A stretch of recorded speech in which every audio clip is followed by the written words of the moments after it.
que es aquella que impone el silencio donde debería reinar el pluralismo. Santiago, voy a saludar a Rogelio Frigerio. Buenas noches, Rogelio. ¿Qué tal? Muy buenas noches. Que está acá en nuestro piso y voy a compartir... Hola, Rogelio. ¿Qué tal, Santiago? Qué difícil hablar después de tus palabras.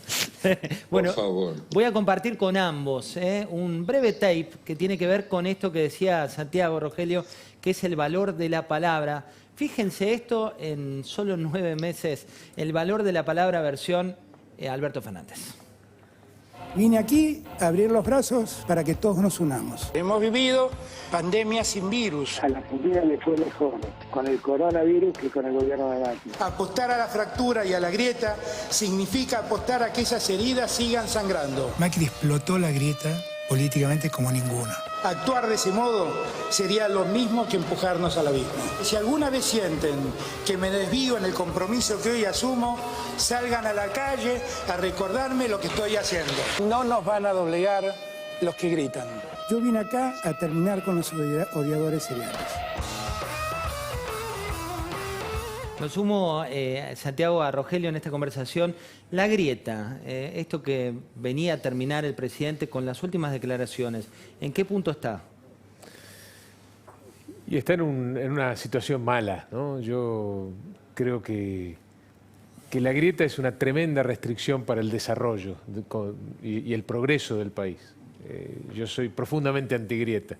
He militado, he trabajado para unir a los argentinos. Unir a los argentinos no quiere decir que todos pensemos lo mismo ni que tengamos los mismos valores. Unir a los argentinos quiere decir unirnos en pos de un objetivo, estar dispuestos, en este caso la dirigencia política, a sentarse en una mesa a ver cómo hacemos para resolver los problemas que de hace medio siglo impiden que los argentinos vivamos mejor. Para eso hay que tener coraje, ¿no? Porque ahora se habla de tibios, de moderados, de valientes. Para poder sentarse en una mesa con el que piensa distinto y tratar de poner energía en ver en qué podemos ponernos de acuerdo para resolver los problemas de toda la vida de la Argentina, se requiere mucho coraje, porque eso implica necesariamente arriesgar también parte del mucho o poco capital político que cada uno tenga. Ese coraje, Santiago, tiene también que ver con una cuestión de fondo que es el valor de la palabra. Suena como algo lejano para muchos que tal vez hoy están en una situación económica muy, pero muy compleja, pero ¿cuál es el valor de la palabra? Bueno, si te escucho, retomo lo de Rogelio, que me parece muy interesante. ¿Por qué? Él mencionó la palabra riesgo. ¿Qué es sentarse en una mesa a hacer política, tal como la entiende un ciudadano que no es profesionalmente un político? Es advertir que la palabra de uno no debe ser suficiente. No debe. No es que no lo es, no debe ser suficiente. La palabra del otro tiene que ser complementaria de la mía, porque el consenso implica un doble triunfo y un doble fracaso. Es el fracaso de dos que creían serlo todo y es el triunfo de dos que aprendieron a ser complementarios. ¿Por qué? Dice bien Rogelio. Esto es un riesgo. ¿Por qué es un riesgo? Es el riesgo de la innovación en la Argentina. El nuestro es un país estancado en la repetición de conductas que no han sabido ser complementarias. Y lo que nosotros estamos buscando hoy es un discurso que sea un discurso unívoco sin ser único. Unívoco porque es de convergencia, no único porque no es el de alguien, sino justamente el de un acuerdo. La palabra acuerdo entraña un riesgo extraordinario y una oportunidad única. Si la Argentina se anima al riesgo del diálogo, va a ganar el porvenir de políticas consensuadas. Y con políticas consensuadas tenemos políticas de Estado. No podemos tener políticas de Estado si no tenemos políticas consensuadas. ¿Y con quién debo consensuar? Con aquel con el que no estoy de acuerdo. Con aquel con el que no estoy de acuerdo. Me parece que si nosotros advertimos la fecundidad de la diferencia, es decir, la fecundidad de que el otro no piense como yo, tengo el camino abierto a la convivencia. De lo contrario, el camino está abierto a la sumisión. la sumisión, la convivencia. Justamente hoy, Rogelio, fue un día de mucha información. Por un lado, María Eugenia Vidal hablando de esta idea de consensos, de gobernabilidad de más largo plazo, y por otro, sigue apareciendo estas declaraciones por ahí del presidente, en realidad actual, contra el expresidente, y del expresidente contra el presidente actual. ¿Por qué se da esto en la política explícita? Yo creo que la política se está alejando mucho de la gente, ¿no? Porque si el presidente y en general la dirigencia política entendiera lo que está viviendo hoy la familia argentina, ¿no? El nivel de incertidumbre, de miedo, no solo por la salud, por saber si van a poder tener empleo, ingresos, si los hijos van a poder volver al colegio alguna vez, no estarían diciendo esto, no estarían planteando las cosas de esta manera, no estarían con este nivel de agresividad, no estarían tirándose piedras. Estarían tratando de ver cómo hacemos entre todos para resolver estos problemas, porque tampoco tiene sentido que nos echemos la culpa unos a otros. En 50 años, ninguna facción política ha podido mejorarle la vida a la gente. Por más que uno pueda defender la gestión del último gobierno en muchos aspectos, al final del día, la gente no vive mejor hoy que hace 5 años.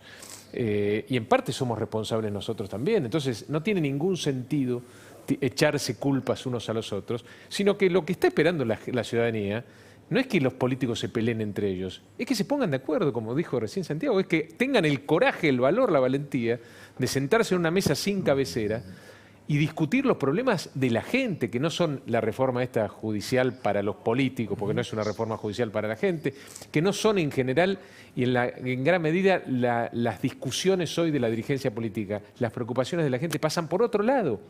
Y hoy la política no está a la altura de la dirigencia política. Y retomando lo que dijo Duhalde, que por supuesto no estoy para nada de acuerdo, sí esta situación es parecida a la del 2001 en términos de la caída del nivel de actividad, probablemente sea peor, y también del cansancio de la gente respecto a la dirigencia política.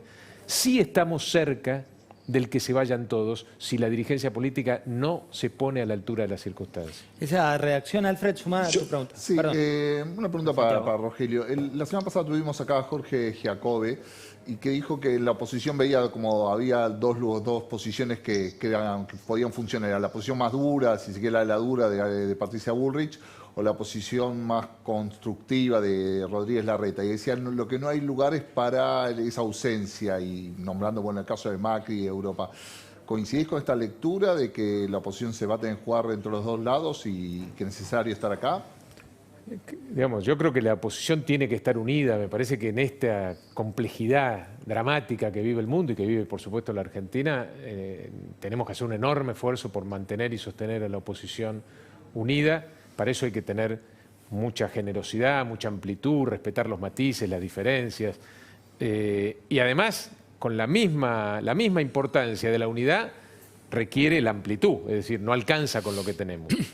Puede llegar a alcanzar lo que tenemos para ganar la próxima elección, puede alcanzar, pero no va a alcanzar nunca para hacer un buen gobierno, para generar las mayorías, el volumen político que hace falta para las transformaciones que necesita la Argentina. Santiago, querías opinar sobre lo que estaba hablando antes Rogelio. Sí, creo que estamos intercambiando ideas que son fundamentales. Yo escucho en el planteo de Rogelio la idea de que una cosa es que tengamos políticos y otra es que tengamos política. La política es una expresión cultural de la comprensión que se ha alcanzado de las necesidades de un pueblo.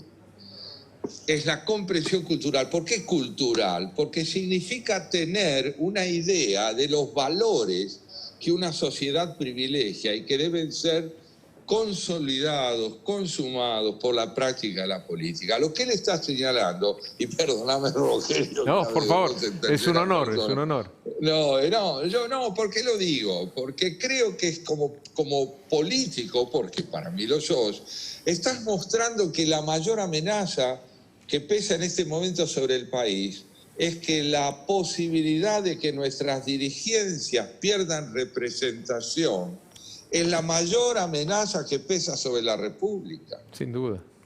Es la mayor amenaza. Entonces tenemos que aprender a que la confrontación tiene que tener la meta del consenso y no de la culpa. Santiago... Cuando sí. No, perdón, termina. No, simplemente me parece que el debate que estamos dando es un debate que atañe justamente a la función de la política como ejercicio de convivencia, pero no en el sentido abstracto de querernos todos.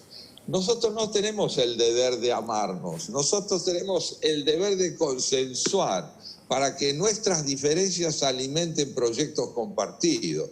Es tan enorme esta tarea que yo diría que vale la pena correr el riesgo de intentarla, porque por no haberla intentado estamos casi fuera de la historia en la comprensión de lo que es la política. Hablando de eso, te llevo a la historia muy reciente de los últimos años democráticos, pero te retomo Néstor Kirchner por un lado, después fue Cristina Fernández de Kirchner, después el propio expresidente Mauricio Macri y ahora el presidente Alberto Fernández.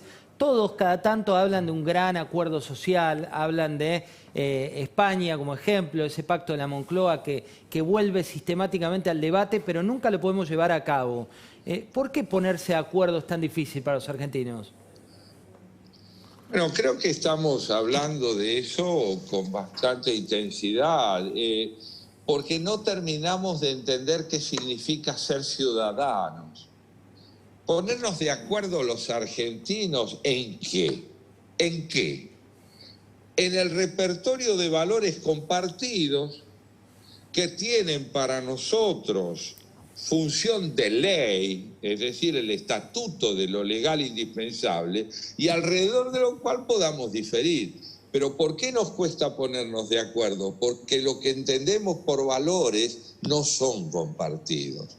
Estaremos de acuerdo el día en que nuestras diferencias giren en torno a la comprensión de valores que son respetados por todos, aunque podamos diferir en la interpretación, porque no hay incompatibilidad entre diferencia de interpretación y valores consensuados. No los hay. Entonces, tenemos un problema fundamental. Somos un conglomerado de opiniones, pero no una convergencia en el marco de un proyecto de Estado. Hablando, Rogelio, de ese conglomerado de opiniones, hubo una foto de familia del otro día del presidente con la primera dama y con la familia Moyano. ¿Qué significa esa foto como imagen de nuestro país? Yo sé que las fotos son, hoy en día, sobre todo muchos símbolos de la política. La verdad que me cuesta opinar sobre ese tema. No me parece una foto demasiado feliz, sobre todo, insisto, en la coyuntura que vive la Argentina. Me parece que hay que tener enorme prudencia, enorme responsabilidad. Creo que la dirigencia política en general no es consciente de la gravedad de la situación y eso a mí me preocupa mucho. Hay una distancia. Claro. Hay una distancia enorme entre lo que vive el pueblo, lo que vive la gente, y no solo en la Argentina, en general en el mundo, en esta pandemia, en la Argentina agravada porque venimos de 50 años de desastres económicos, y lo que les preocupa a los dirigentes o a la mayoría de la dirigencia política argentina. Y esa brecha, esa diferencia entre lo que le pasa a las familias argentinas y en lo que se ocupa la política, para mí es de las cosas más graves que nos está pasando como país y lo que tenemos que cambiar. Lo que tenemos que empezar a pensar menos en la dirigencia política y más en la gente y en las preocupaciones de la gente. Acá es básicamente tener mucha racionalidad y sentido común para resolver esos problemas. Pero a veces falta, ¿no? Pablo. Le hago a Frigerio una pregunta desde el sentido común. Después de la última experiencia de Cambiemos, Juntos por el Cambio, si volvieran al gobierno, ¿qué cosa no harían en términos económicos? ¿Qué cosa Frigerio diría, no, de acá ya aprendí esto, lo hicimos mal? Bueno, yo soy de los que creen que la economía está subordinada a la política y que el problema del gobierno nuestro fue la política. Es decir, nosotros fuimos el gobierno más débil del último siglo, 1/5 de los senadores, 1/3 de los diputados, 1/5 de los gobernadores, más o menos 1/5 de los intendentes. No hubo en la historia contemporánea argentina un gobierno más débil que el nuestro.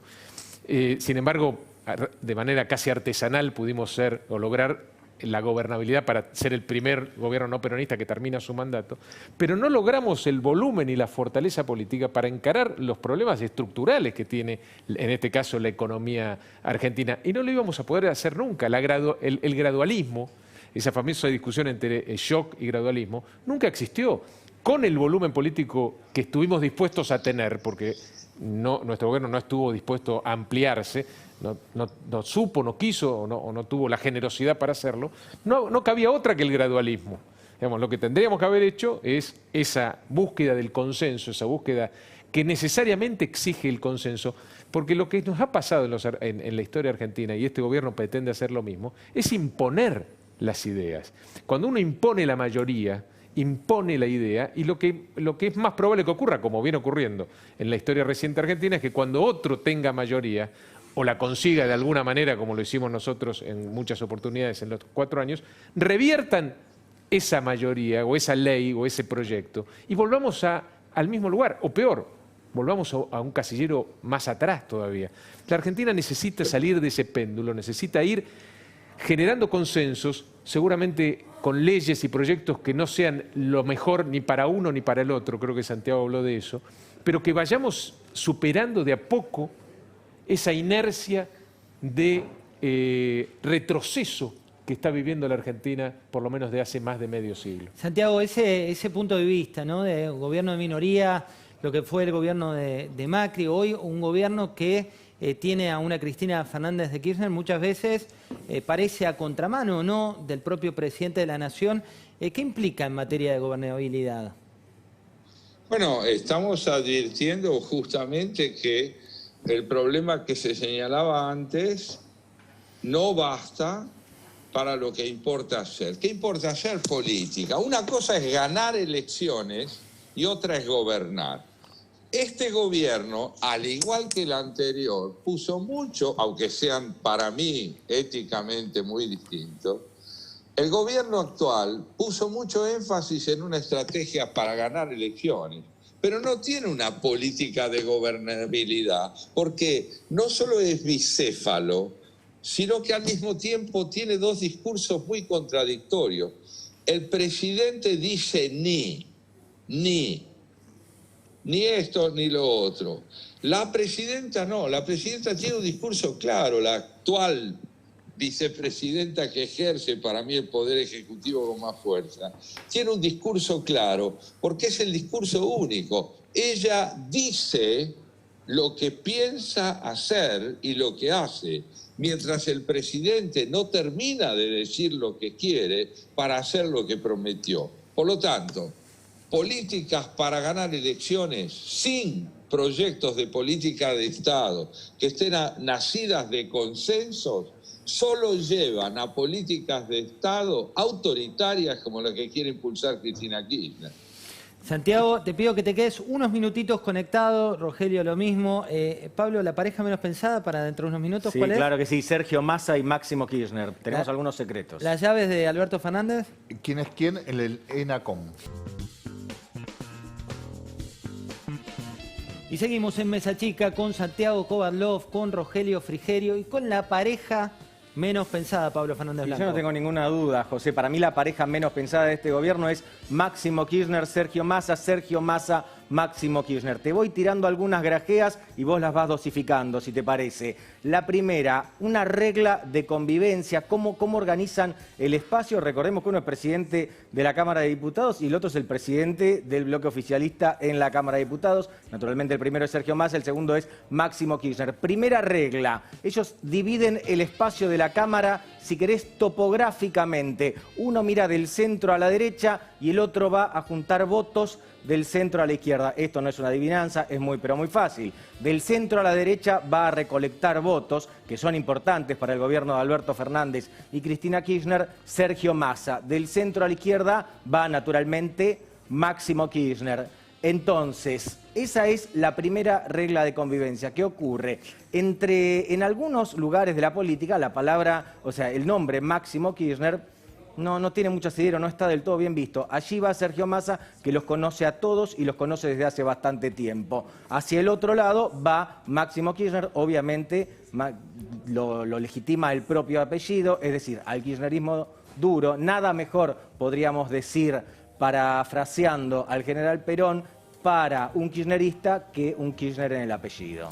Santiago, hablando de coaliciones, hablando de espacios políticos, hablando de unión y desunión, acá Pablo le ponía el nombre y apellido como una cuestión de color, pero también la cuestión de fondo, me refiero mantenerse unido para el oficialismo con Cristina o mantenerse unido para la oposición con un Mauricio Macri en una situación política donde algunos lo corren por derecha y otros lo corren por izquierda. ¿Por qué es tan importante mantenerse unidos? No, depende de la índole del proyecto al servicio del cual esté la unidad, como veníamos diciendo. El proyecto de la unidad para Cristina tiene que ver con la subordinación a su palabra y a su concepción del ejercicio del poder. El proyecto de la unidad en la oposición tiene que ver con la posibilidad de concebir la victoria electoral como un medio para aplicar políticas de Estado previamente concebidas y en función de mayorías que permitan impulsarlas en las cámaras, naturalmente, del Poder Legislativo. Quiere decir, una cosa es la unidad al servicio de la repetición y ampliación de un modelo autoritario. Y otra cosa es la unidad entendida como el resultado de un aprendizaje o capitalización de los errores o limitaciones del ejercicio del poder, tal como se cumplió entre 2015 y 2019. Una cosa en suma es querer volver para hacer más de lo mismo, y otra cosa es aspirar a volver para hacer lo que no se hizo. Rogelio, hablando de Juntos por el Cambio, puntualmente como tu espacio político, hoy se ve por un lado a Patricia Bullrich, por otro lado se ve a algunas personas un poco más moderadas, como puede ser hoy María Eugenia Vidal, también en la gestión está Horacio Rodríguez Larreta. ¿Dónde te centrás vos en este contexto y qué crees que es importante para esta coalición? Bueno, como te dije, primero sostener la unidad, me parece que es condición necesaria, pero con eso no alcanza, a pesar de que eso te puede llevar a la victoria, ¿no? Nosotros hicimos un enorme esfuerzo por conformar Cambiemos en el 2015. Muchos, sobre todo las cúpulas de la UCR y del PRO, no estaban convencidas de que ese era el camino. La gente también ayudó porque pedía la unidad de la oposición para frenar lo que parecía algo que ponía en peligro las instituciones de la República. Y ganamos por poco más de 2 puntos, ¿no? Ganamos de manera muy ajustada. Lo que hicimos alcanzó para ganar, pero no alcanzó para transformar el país en función de los objetivos ambiciosos que nos habíamos propuesto. Eso es lo que hay que aprender. Nosotros, en el transcurso de acá al 2023, lo que hagamos tiene que estar siempre vinculado con el aprendizaje de aquel error. Si nosotros hacemos campaña y hacemos política, profundizando la grieta, difamando al adversario, transformándolo en un enemigo, después tender los puentes para llegar a los acuerdos y a los consensos necesarios para transformarle la realidad a los argentinos va a ser imposible. Por eso es tan importante lo que pase ahora, ¿no? Y tan importante también, de alguna manera, practicar en la oposición lo que uno después va a tener que llevar adelante en el gobierno si la gente vuelve a confiar en nosotros. Santiago, la última pregunta para vos. Arrancamos el programa hablando de cuál es el país que queremos para nuestros hijos, para nuestros nietos, para nuestras familias. Si vos tuvieras que resumir en una frase de esas que siempre nos das como trompada en la cara cada vez que te leemos en tus columnas, ¿cuál es ese país? El país que yo quiero para los que nos sigan es aquel en el cual el perfeccionamiento de la democracia republicana sea infinito. No quiero que vivan en un país donde la perfección se ha consumado y donde la idealización ha alcanzado su meta. Quiero dejarles como herencia, si pudiera, la tarea del perfeccionamiento incesante de los valores democráticos. ¿Por qué? Porque la democracia es perfeccionamiento incesante, a diferencia del totalitarismo, que se plantea como un régimen congelado, donde todo está ya consumado. Si quiero descendencia, es porque quiero que sigan aprendiendo. Santiago, un fuerte abrazo, es un lujo tenerte acá después de tanto Igualmente tiempo. a ustedes. Gracias Un abrazo, por estar. Rogelio, Un también. abrazo, Santiago. Era Santiago Kovadlov, tal vez una de las mentes más lúcidas que tenemos aquí en nuestra bendita Argentina. ¿Será candidato, Rogelio? ¿No será candidato? Viene 2021, breve tanda, ya volvemos. Y quedó latente la pregunta para Frigerio. 2021, ¿candidaturas? La verdad que no lo sé. Estoy bien con mi familia, Si es por la en el familia, sector te dicen. privado, trabajando. Yo volvería a la función pública en un proyecto de transformación, en un proyecto de mucha generosidad y de mucha amplitud. Para ser candidato por tener solamente un cargo público, no. No. ¿Larreta o Macri para largo plazo?